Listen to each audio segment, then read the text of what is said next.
Hello बच्चों, good morning. देखिए बच्चों, आज का हमारा चैप्टर जो है गुरुत्वाकर्षण चैप्टर तो चल ही रहा था, ठीक है। इसमें पार्ट 1 में हमने क्या किया था, इसमें जो हमने क्या किया था, गुरुत्वाकर्षण के बारे में बताया था, ठीक है। और सार्वत्रिक गुरुत्वाकर्षण का नियम बता दिया था, ठीक है। और इसमें क्या बताया था, गुरुत्वीय त्वरण के बारे में बता दिया था। और साथ में बताया था कि गुरुत्वीय त्वरण का मान सबसे ज्यादा कहाँ पे होता है, सबसे कम कहाँ पे होता है, ये बता दिया था, ठीक है। और इसके साथ में हमने क्या क्लियर करा दिया था उससे पहले वाली वीडियो में जो है, और गुरुत्वीय त्वरण और उसमें सार्वत्रिक गुरुत्वाकर्षण जो होता है उसमें क्या अंतर होता है, अंतर भी क्लियर करा दिया था, ठीक है। और उसके बाद में क्या करना है, यहाँ पे गुरुत्वीय त्वरण। अब अगली हेडिंग हमारी पृथ्वी के गुरुत्वीय बल के प्रभाव में वस्तुओं की गति जो होती है, गति के समीकरण 3 पढ़ाए थे ना, तो वो उसी समीकरण से, उसमें क्या था, ए था, त्वरण था, और यहाँ पे त्वरण के जगह पे क्या आ जाएगा, जी आ जाएगा। तो अगर हम क्या करेंगे, किसी वस्तु को ऊपर की तरफ फेंकेंगे तब उसके गुरुत्वीय त्वरण पे क्या प्रभाव पड़ेगा, और अगर किसी वस्तु को नीचे की तरफ फेंकेंगे तब उसके गुरुत्वीय त्वरण पे क्या प्रभाव पड़ेगा। आज हम लोग क्या करना है, इसी के बारे में पढ़ना है, ठीक है। और इसी के आधारित हम लोग क्या करेंगे, न्यूमेरिकल। गति के समीकरण 3 समीकरण थे ना, कौन कौन से समीकरण, गति के 3 समीकरण थे। गति के जो समीकरण थे 3, यहाँ पे जहां पे जी लिखा वहां पे केवल हमें क्या कर देना है, ए कर देना है। v बराबर यू प्लस का at था पहला समीकरण। दूसरा समीकरण गति का क्या था, h बराबर ut प्लस का हाफ 1/2 at स्क्वायर, और h नहीं, यहाँ पे h की जगह पे क्या होगा, s, और यहाँ पे v स्क्वायर बराबर u स्क्वायर प्लस का 2s। ये गति के 3 समीकरण थे, ठीक है। तो इसको देखने से पहले थोड़ा हम ये देख लेते हैं गुरुत्वीय त्वरण के बारे में। आप लोगों को हमने गुरुत्वीय त्वरण के बारे में पढ़ाया था, जी बराबर क्या निकला था फार्मूला, कल फार्मूला प्रूव कराए थे। जी बराबर क्या निकला था कि R square G into M upon R square, ठीक है। तो ये निकला था, ये जी है हमारा गुरुत्वीय त्वरण, और ये क्या है, सार्वत्रिक गुरुत्वाकर्षण, ठीक है। इसमें उसमें अंतर है क्योंकि इसका मान कितना होता है, इस वाले जी का 9.8, और इसका मान कितना होता है 6.67 into 10⁻11 newton metre square kilogram square. ये पढ़ाया था कि नहीं। और इसका क्या होगा, मीटर प्रति सेकंड स्क्वायर इसका मात्रक होता है, ठीक है। इतना तो पढ़ा दिया था, ठीक। तो अब देखो यहाँ पे ये भी बताया था कि जी का मान जो हमारा गुरुत्वीय त्वरण होता है, इसका सबसे अधिकतम मान कहाँ होता है, कहाँ पे होता है, ध्रुवों पर सबसे अधिकतम होगा। अगर इसको बढ़ाओगे, ठीक है, तो अगर जी का मान क्या, आर त्रिज्या को करोगे ना, तो यहाँ पे क्या होगा, ध्रुवों पर क्या होगा, इसका मान अधिकतम होगा, ठीक है। और भूमध्य रेखा पर न्यूनतम, ये पढ़ाए थे कि नहीं। अब यहाँ पे हमको इसके बारे में पढ़ना है।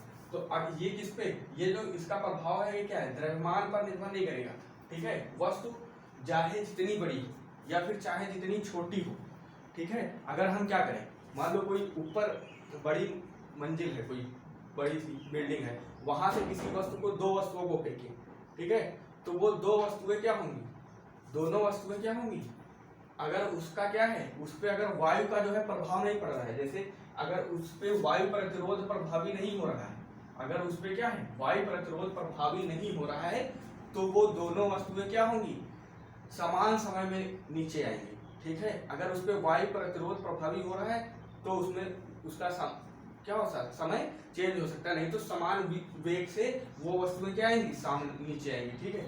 जैसे मान लो अगर हम इसके एग्जांपल ले लें कि जैसे मान लो एक पत्थर ले लें, ठीक है, और एक कागज ले लें, ठीक। तो अगर हम दोनों को किसी ऊंचाई से फेंके, नीचे डालें, तो जब नीचे डालेंगे तो क्या होगा, तो उसमें हमारा ये निष्कर्ष निकल के आएगा, जो हमारा पत्थर होगा वो नीचे जल्दी आ जाएगा, उसका वेग क्या है, ज्यादा है, ठीक है, उसका भार। और कागज हो क्या होगा, वो कम उसमें आएगा, क्योंकि उसमें क्या है, वायु, वो क्या होगा, इधर उधर लुढ़के उड़केगा ना, तो उसका जो है वायु क्या है, वायु पर प्रतिरोध क्या कर रहा है, प्रभावी हो रहा है, ठीक है। तो वो क्या होगा, कागज हमारा लेट में पहुंचेगा, लेकिन पत्थर पे तो वायु को वो चीरते फाड़ते निकल आएगा ना, तो इसीलिए क्या होगा, वो पत्थर जल्दी आ जाएगा, ठीक है। यही हमारा क्या है, गुरुत्वीय त्वरण। तो इसी के बारे में पढ़ना है, समझ गए। तो ये हो गया। अब यहाँ पे इसमें पढ़ना है ऊर्ध्वाधर नीचे की ओर। जैसे अगर हम किसी वस्तु को क्या करते हैं, जब ऊपर से नीचे की ओर डालते हैं ना, जब किसी वस्तु को ऊपर से नीचे की ओर फेंकते हैं तो उसमें क्या होता है, इसके बारे में पढ़ना है। और इसमें गति के समीकरण से ही हमको इसके फार्मूले को भी क्लियर करना है, ठीक है। तो हमने गति के समीकरण कितने पढ़ाए थे? 3 समीकरण पढ़ाए थे कि नहीं? v बराबर ut प्लस एटी, s बराबर ut plus half eighty square और v स्क्वायर बराबर u स्क्वायर प्लस का 2as, ये गति के 3 समीकरण पढ़ा दिए थे, ठीक है। अब यहाँ पे हमको पढ़ना क्या है, अगर हम मान लो किसी भी वस्तु को ऊपर से क्या करें, नीचे की ओर नीचे डालें, तो उसमें हमारा गुरुत्वीय त्वरण पे क्या प्रभाव पड़ेगा उसके बारे में पढ़ना है।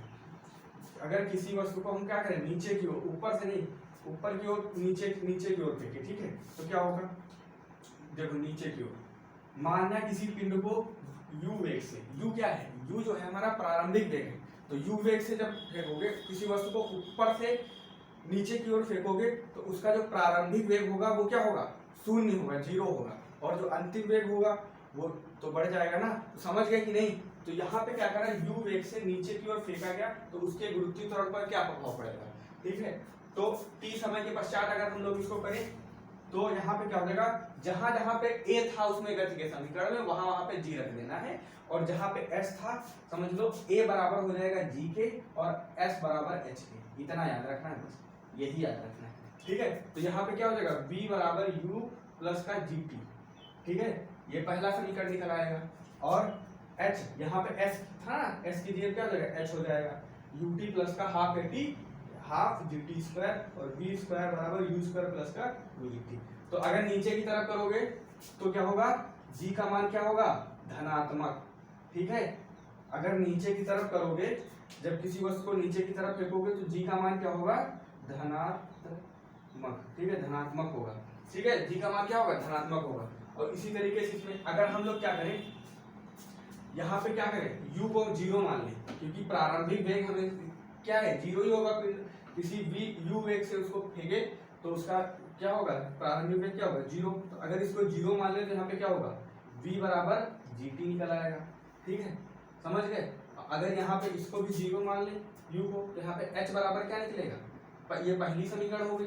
दूसरी समीकरण h बराबर, ये तो इसमें 0 रखोगे तो 0 हो जाएगा, 1/2 gt स्क्वायर, ये दूसरी समीकरण निकल आएगी, ठीक है। तीसरी निकालो तो v स्क्वायर बराबर क्या होगा, 2gh, ये हो जाएगा तीसरी समीकरण, ठीक है। कब, जब हम u को क्या करेंगे, 0 मानेंगे, ठीक है। तो ये हमारा क्या हो गया, नीचे की तरफ फेंकेंगे जब। अब ऊर्ध्वाधर ऊपर की ओर फेंका गया, तो अगर हम किसी वस्तु को मान लो ऐसे ऊपर की ओर फेंके, ठीक है, तो ऊपर की ओर जब फेंकेंगे तो वहां पे जाके, ठीक है, इसका प्रारंभिक वेग जो होगा वो भी क्या होगा, ये भी 0 ही होगा, ठीक है। तो जब किसी पिंड को u वेग से ऊपर की ओर फेंका गया तो उसका गुरुत्वीय त्वरण, तो ऊपर की ओर जब फेंकोगे तो बस इतना याद रखना, तो उसका जो गुरुत्वीय त्वरण होगा वो क्या होगा, 0 हो जाएगा, वो मतलब गुरुत्वीय त्वरण जो होगा वो क्या होगा, ऋणात्मक हो जाएगा, क्या हो जाएगा, ऋणात्मक हो जाएगा, ठीक है। यही आप लोगों को बताना है, ठीक है। तो अब यहाँ पे ये तो हो गया, इसमें भी वही तीनों समीकरण तो सेम ही रहेंगे, ठीक है, समझ गए। एक ही जगह पे g कर देना है, h यहाँ पे क्या है, ऊंचाई, और आप लोगों को सब कुछ तो पता ही होगा। देखो यहाँ पे v क्या है, लिख देते हैं, v जो u क्या है, u जो है ये क्या है, प्रारंभिक वेग, ठीक है, u क्या है, प्रारंभिक वेग, ठीक है। v क्या है, अंतिम वेग, v क्या है हमारा, अंतिम वेग है, ठीक है बच्चों। u प्रारंभिक वेग, v अंतिम वेग, ठीक है। और g क्या है यहाँ पे, गुरुत्वीय त्वरण, g का मान कितना होता है, 9.8 या फिर 10। कभी कभी क्या करता है एग्जामिनर, कह देता है कि अपनी सरलता के लिए क्या कर सकते हो, g का मान 10 भी रख सकते हो, ठीक है, समझ गए। लगभग में 10 तो है ही, 10 भी कह देता है, तो g गुरुत्वीय त्वरण हो गया। और यहाँ पे क्या है, t, तो t यहाँ पे क्या है, समय है, t मतलब समय, और h यहाँ पे क्या है, ऊंचाई, ठीक है, समझ गए। h यहाँ पे क्या है, ऊंचाई, और v क्या है, वेग है, कभी कभी इसको चाल भी कह देता है, कहेगा इतनी चाल से चले तो क्या होगा, तो वहां से समझ लो कि वेग ही निकालना है, समझ गए। तो यहाँ पे हमारा ये इतना हो गया, ठीक है। अब इसी के आधारित पे न्यूमेरिकल बनते हैं, ठीक है, वो न्यूमेरिकल को हमको सॉल्व करना है, ठीक है। तो आप लोग क्या करें, इसका स्क्रीनशॉट ले लें, ठीक है, और हम क्या करते हैं, इसके न्यूमेरिकल देखते हैं। चलिए ठीक है, देखते हैं इसके न्यूमेरिकल कैसे सॉल्व। देखिए बच्चों इसका एग्जाम्पल, ठीक है, इसमें न्यूमेरिकल अभी जो हमने क्लियर कराया ना उसी के बेस पे एग्जाम्पल, ठीक है। तो हमने क्या कराया, इसमें देखो समीकरण कौन कौन से पढ़ा इसमें। तो अब यहाँ पे देखो क्या कह रहा है, क्या क्या क्वेश्चन जो दिया है। सबसे पहले देखो न्यूमेरिकल करने का तरीका क्या, न्यूमेरिकल करने का तरीका ये होता है, सबसे पहले क्वेश्चन को पढ़ो और उसमें देखो क्या क्या दिया है उसको नोट कर लो नीचे, ठीक है। उसके बाद में फिर उसमें देखो कौन सा समीकरण लग रहा है उसके हिसाब से करना है, ठीक है। देखो कह रहा है एक कार किसी कगार से गिरकर 0.5 सेकेंड में धरती पर गिरती, तो धरती पर गिरती मतलब नीचे की तरफ गिर रही, तो जब नीचे की तरफ गिर रही है तो यहाँ पे g का मान क्या होगा, प्लस का होगा, ठीक है, समझ गए। तो यहाँ पे देखो ये कह रहा है नीचे की तरफ गिरती है, ठीक है। तो कह रहा है अगर नीचे की तरफ गिर रही तो परिकलन में सरलता के लिए g का मान हमें क्या लेना है, 10 लेना है। कितना लेना है, 10। तो कह रहा है धरती पर टकराते समय कार की चाल क्या होगी, चाल मतलब भाई वेग, ठीक है, कितनी स्पीड से चल रहा है ये बताना है। अगर वहां से ऊपर से मान लो नीचे की तरफ जब धरती पर गिरेगा तो उसका क्या होगा, ये कगार से टकरा। तो देखो इसमें जो जो दिया उसको लिख लो।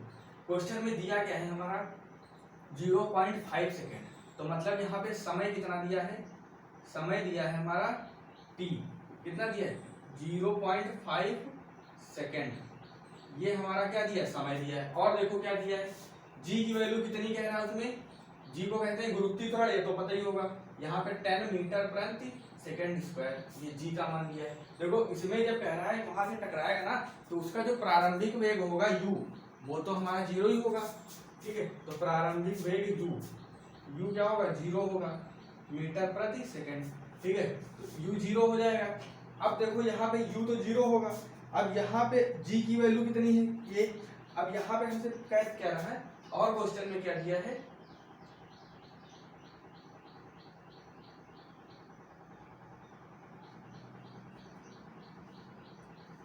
ठीक, इतना ही दिया है ना क्वेश्चन में, ठीक। अब देखो यहाँ पे क्या करना है, ये क्वेश्चन में दिया है, अब यहाँ से हमको क्या करना है, यहाँ से हमको सबसे पहला कह रहा है, सबसे पहले में क्या कह रहा है कि जीरो धरती पर टकराते समय कार की चाल, तो अगर धरती पर टकराते समय कार की चाल निकालोगे तो कौन सा समीकरण लिखेगा, v बराबर u प्लस का gt, v बराबर u प्लस का gt होता है कि नहीं, पढ़ाए, ये चाल ही तो निकालना है, ये हमारा 0 है और g और t का मान तो पता ही है, तो यहाँ पे रख लो। देखो यहाँ पे अगर रखोगे तो क्या होगा, यहाँ पे देखो v तो निकालना ही हमें, u की वैल्यू 0 दी है, g कितना दिया है 10 और इनटू समय कितना दिया है 10, दिया है कि नहीं, इनटू समय कितना दिया है, समय हमें जो दिया है वो 10 नहीं 0.5 सेकेंड, समय दिया है 0.5, ठीक है। तो ये क्या हो जाएगा, ये तो यहाँ से पॉइंट हटाओगे नीचे 10 आ जाएगा, ये और 10 कट जाएगा, v की वैल्यू क्या आ जाएगी 5 मीटर प्रति सेकेंड,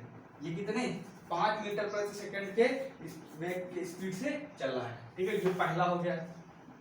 दूसरे में देखो क्या कह रहा है, दूसरे न्यूमेरिकल में क्या कह रहा है, दूसरे में कह रहा है 0.5 सेकंड के दौरान उसकी औसत चाल क्या होगी, कह रहा है 0.5 सेकंड के दौरान उसकी जो औसत चाल होगी वो क्या होगी। तो औसत चाल निकालने के लिए हम लोग क्या करते हैं, त्वरण से पढ़ाए थे कि नहीं, औसत चाल निकालने के लिए प्रारंभिक वेग प्लस अंतिम वेग और बटे 2, यही तो करोगे। औसत चाल जो निकालोगे उसका फार्मूला क्या होता है, प्रारंभिक वेग, ठीक है, प्रारंभिक वेग प्लस अंतिम वेग और बटे 2।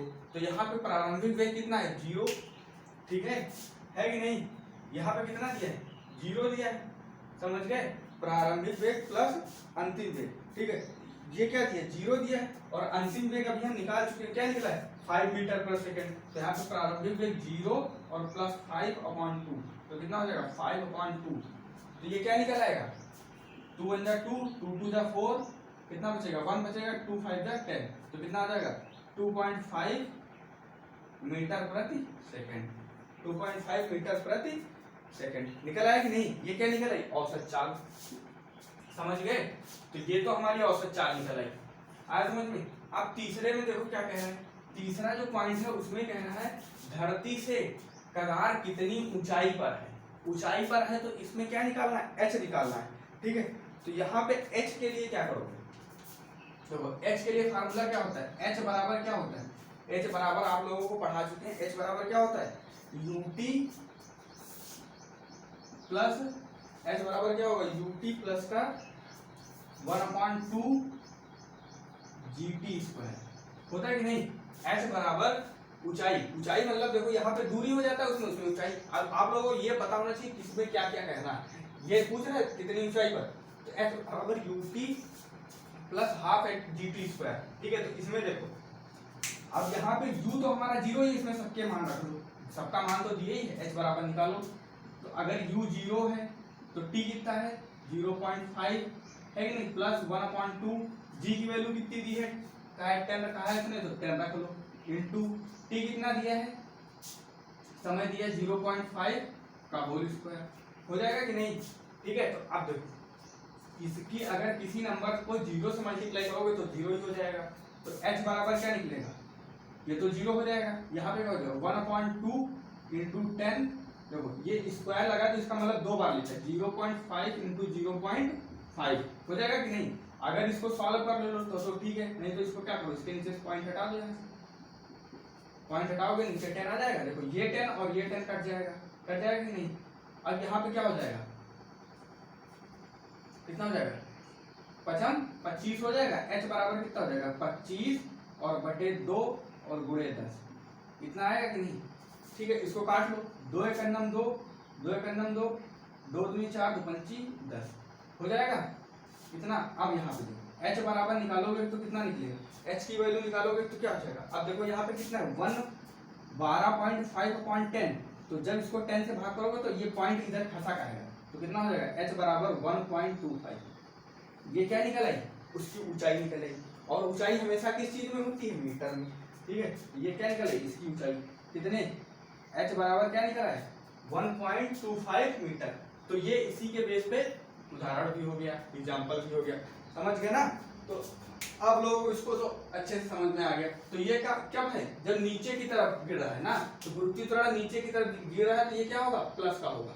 अब इसी के आधारित पे हम लोग क्या करेंगे, एक क्वेश्चन देख लेंगे, जब क्या होगा, वस्तु को ऊपर की तरफ फेंका जाएगा, जब गुरुत्वीय त्वरण क्या होगा, माइनस का होगा, ठीक है। इसी पे आधारित एक और न्यूमेरिकल देख लेते हैं, ठीक है बच्चों। नेक्स्ट एग्जांपल, ठीक है। अब इस एग्जांपल में जो है क्या कह रहा है, इस एग्जांपल में कह रहा है एक वस्तु को ऊर्ध्वाधर दिशा में ऊपर की ओर फेंका जाता है, ठीक है। अब इस बार क्या करना है, कोई वस्तु है उसको हमको क्या करना है, ऊपर की ओर फेंकना है। तो बताए हैं अभी, जैसे ही कोई वस्तु अगर ऊपर की ओर फेंकी जाएगी तो उसमें g का जो मान होगा वो क्या होगा, माइनस का होगा, ठीक है। अब आगे देखो पढ़ते हैं, कह रहा है और 10 मीटर की ऊंचाई तक पहुंचती है। अगर मान लो हम किसी वस्तु को ऊपर की तरफ फेंकते हैं तो कितनी मीटर की ऊंचाई तक जाता है, 10 मीटर की। तो यहाँ पे क्या दिया है, h बराबर दिया है कितना, 10 मीटर दिया है कि नहीं, h की वैल्यू 10 मीटर दी है। तो कह रहा परिकलन कीजिए। अब देखो यहाँ पे उसने कहीं कहा नहीं कि जो है यहाँ पे क्या करो कि g की वैल्यू 10 मान लो अपनी सरलता के लिए। जब उसने नहीं कहा है तो हमें क्या करना है, g की वैल्यू कितनी माना 9.8, तो g की वैल्यू कितनी हो जाएगी 9.8 मीटर प्रति सेकेंड स्क्वायर। अब देखो क्या रखोगे, g का मान प्लस का रखोगे कि माइनस का, g का मान रखोगे माइनस का, ठीक है। क्यों रखोगे, क्योंकि वस्तु को क्या किया जा रहा है, ऊपर की तरफ फेंका जा रहा है, ठीक है बच्चों। जब ऊपर की तरफ वस्तु जाएगी तो g का मान क्या होगा, माइनस का हो जाएगा। तो यहाँ पे g की वैल्यू देखो हमने माइनस की ले ली। आगे देखो पढ़ते हैं इसमें क्या क्या दिया है, कह रहा वस्तु कितनी वेग से ऊपर फेंका जाएगा। तो वेग से ऊपर जब फेंका जाएगा तो इसमें हमारा जो अंतिम वेग होगा ऊपर ही, देखो नीचे से क्या करोगे, वस्तु को नीचे से क्या करोगे, ऊपर की ओर फेंकोगे ना, तो ऊपर जाके थोड़ी देर रुकेगी फिर नीचे आएगी कि नहीं वस्तु, तो उसका जो अंतिम वेग होगा, अब यहाँ पे अंतिम वेग शून्य हो जाएगा। क्यों, यही चीज तो हमको सीखना है। देखो जब उसमें ऊपर से, जैसे कोई वस्तु यहाँ से थी तो यहाँ से जब नीचे फेंक रहे थे, ठीक है, तो क्या हो रहा था, उसका प्रारंभिक वेग क्या था, शून्य था। जब हम नीचे से ऊपर की को ऐसे कर, नीचे से मान लो बॉल है, ठीक है, और बॉल को नीचे से ऊपर की ओर फेंक दे कस के, ठीक है, तो कुछ देर ऊपर जाके बॉल रुकेगा कि नहीं, तो वहां पे वो क्या हो जाएगा, वो उसका अंतिम वेग होगा। ये नीचे वाला प्रारंभिक वेग था, ऊपर वाला क्या था, अंतिम वेग, तो वहां पे अंतिम वेग क्या हो जाएगा, शून्य हो जाएगा। तो इसमें ये चेंज होगा, समझ गए ना। तो यहाँ पे क्या होगा, अंतिम वेग, यहाँ पे क्या होगा, अंतिम वेग हमारा, अंतिम वेग को क्या कहते हैं, v। तो अंतिम वेग क्या हो जाएगा, शून्य मीटर प्रति सेकंड हो जाएगा कि नहीं। अब देखो आगे पढ़ो, क्या कह रहा है, वस्तु कितनी वेग से ऊपर फेंकी गई, ठीक है। तो मतलब वस्तु जब नीचे से हमने उसको वस्तु को फेंका था, ठीक है, तो वो कितनी स्पीड से वस्तु को फेंका गया वो बताना है। ठीक है। तो उसके लिए देखो इसमें हमें दिया क्या है, एच दिया है, जी दिया है, बी दिया है। अब देखो इसमें फार्मूला कौन सा लग सकता है, ठीक है। तो पहला फार्मूला क्या होता है, पहला फार्मूला होता है v बराबर u प्लस का gt, दूसरा क्या होता है h बराबर ut प्लस का हाफ gt स्क्वायर, और तीसरा क्या होता है v स्क्वायर बराबर u स्क्वायर प्लस का 2gh, यही तो होता है। अब देखो 2gh, अब इसमें हमें क्या पूछ रहा है इसका प्रारंभिक वेग बताओ क्या था, जब हमने वस्तु को फेंका था तब उसका वेग कितनी स्पीड से वस्तु को फेंका था। तो देखो यहाँ पे यही तो निकालना है, ये 0 है, एच जी दिया है और एच दिया है, तो हमारे हिसाब से ये वाला फार्मूला लग जाएगा कि नहीं, तो इसमें यही वाला फार्मूला लगा लो, v स्क्वायर बराबर u स्क्वायर प्लस का 2gh, ठीक है। अब देखो इसमें सबकी वैल्यू पुट कर लो, v तो हमारा क्या है 0, तो यहाँ पे तो 0 हो जाएगा, बराबर u कितना है, u तो निकालना ही है, प्लस 2 इंटू जी की वैल्यू कितनी दी है, माइनस की क्या दी है 9.8, ठीक है। तो यहाँ पे माइनस की 9.8 रख लो, ठीक है, और इंटू ये कितना दिया है, h कितना दिया है 10। अब इसको सॉल्व कर लो, देखो ये इधर ले आओ तो क्या हो जाएगा, माइनस का u स्क्वायर हो जाएगा बराबर इसकी गुणा कराओगे कितना हो जाएगा, 8 दूनी 16, 6 80 लगा 1, और कितना हो जाएगा 9 दूनी 18 1 19, 19.6 इंटू 10। तो अब यहाँ से पॉइंट हटा दो, नीचे 10 आ जाएगा, तो ये 10 और ये 10 कट जाएगा, तो माइनस का v स्क्वायर बराबर 196, तो 196 ये भी हमारा कहा है माइनस का, तो ये माइनस का ये माइनस माइनस प्लस हो जाएगा, v स्क्वायर बराबर 196, तो v बराबर निकालो क्या निकलेगा, रूट में 196 हो जाएगा। v की वैल्यू कितनी निकली रूट में, तो 196 किसका वर्गमूल होता है 14 का, तो u का मान क्या निकला है 14 मीटर प्रति सेकेंड, मतलब हम जब वस्तु को फेंकेंगे कितनी स्पीड से फेंकेंगे, 14 मीटर पर सेकेंड के वेग के स्पीड से फेंकेंगे, ठीक है। तो ये हमारा क्या निकल आया, u निकल आया, इतना तो समझ गए ना। तो अब ये तो पहला क्वेश्चन हो गया, पहला वाला जो कह रहा था। अब दूसरे में देखो क्या कह रहा वस्तु द्वारा उच्चतम बिंदु तक पहुंचने में लिया गया समय, क्या कह रहा है वस्तु द्वारा, अगर हम लोग जैसे कोई वस्तु है, ठीक है, नीचे से यहाँ तक फेंक रहे हैं कि नहीं, तो यहाँ से और यहाँ तक, ठीक है, तो ये जो फेंकेंगे यहाँ पे, तो ये तो हमारा प्रारंभिक वेग होगा, ये क्या होगा अंतिम वेग, तो अंतिम वेग और ये प्रारंभिक वेग, तो यहाँ से कह रहे हैं यहाँ तक जाने में कितना समय लगा, ये हमको बताना है, टाइम बताना है, ठीक है। और जब हमारा g का मान ऊपर जाएगा तो ये वाला अंतिम वेग क्या होगा, 0 होगा, वहां पे जाके कुछ देर रुकेगा, रुकने के बाद फिर नीचे आएगा कि नहीं, क्यों नीचे तो आएगा ही, क्यों, क्योंकि गुरुत्वाकर्षण बल के कारण नीचे आएगा। अगर यहाँ से पृथ्वी से गुरुत्वाकर्षण बल खत्म हो जाए ना, तो हम लोग तैरने लगेंगे, उड़ने लगेंगे, समझ रहे हो, आया समझ में, तो उड़ते हुए नजर आओगे। देखो तो ये हुआ, अब देखो क्या करोगे, ये तो समझ गए। अब यहाँ पे दूसरा क्वेश्चन देखो, दूसरे में क्या कह रहा है, तो यहाँ पे हमें समय निकालना, समय किससे निकाल सकते हैं, देखो समय चाहो तो इससे भी निकल आएगा, ठीक है, दूसरे वाले समीकरण से और पहले वाले से भी। तो हम क्या करें, पहले वाले से निकालो, क्योंकि जो चीज आसान है वही तो करोगे, पहले वाले से निकालो, किससे निकालोगे, स्क्वायर बनेगा, बाद में सॉल्व करना पड़ेगा, ठीक है, रूट लग जाएगा, रूट में आएगा।